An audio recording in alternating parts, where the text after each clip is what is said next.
AOC is thinking about the future. She's thinking about future generations. And in fact, she's thinking about not just the future of the country, but the future of the planet. Listen.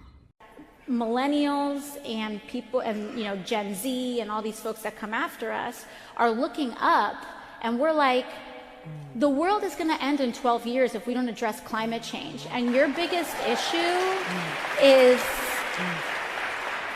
your biggest issue is how are we going to pay for it? Like a lot of arguments, this one hinges totally on the premise. And the premise is the key. If the premise is true, the rest of it does follow, kind of as a night follows day.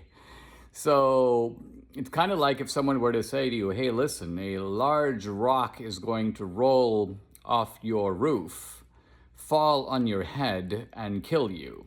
Therefore, you should reconstruct your entire house. And you go, reconstruct my entire house? That's unbelievable. I can't afford that. What's that going to cost?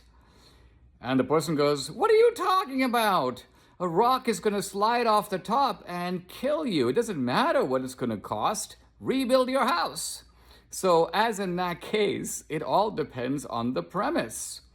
What is the actual evidence that a rock is going to fall? And second of all, if it does fall, it's going to fall on my head. Now, of course, the climate change people would say, well, of course, there's a lot of evidence, Dinesh. The Earth in the last 100 years has warmed 1 degree.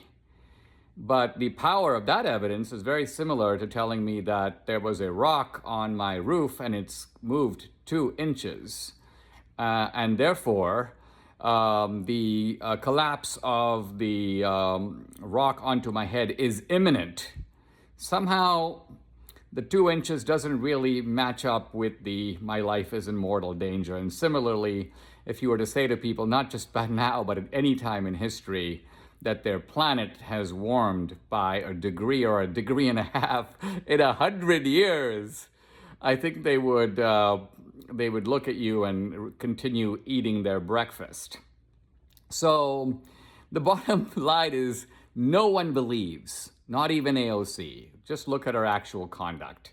Nor does Obama, nor does Al Gore. These are all people buying coastal homes at the same time that they're warning that the oceans are rising. But it's not just that they don't believe it. The buyers of those homes don't believe it, the sellers don't believe it, and the real estate agents don't believe it, because if they believed it, the market would reflect it. You'd see a rapid decline of real estate prices on the coast, and maybe a corresponding increase in the more safe interior where the oceans are not going to reach. But like I say, the simple fact of it is this is all political theater. It's delivered for the applause that it inevitably brings. But even the people applauding are themselves not behaving in that way as if they believe it either. And so what you have is a kind of rhetoric that has come deracinated, uprooted from reality.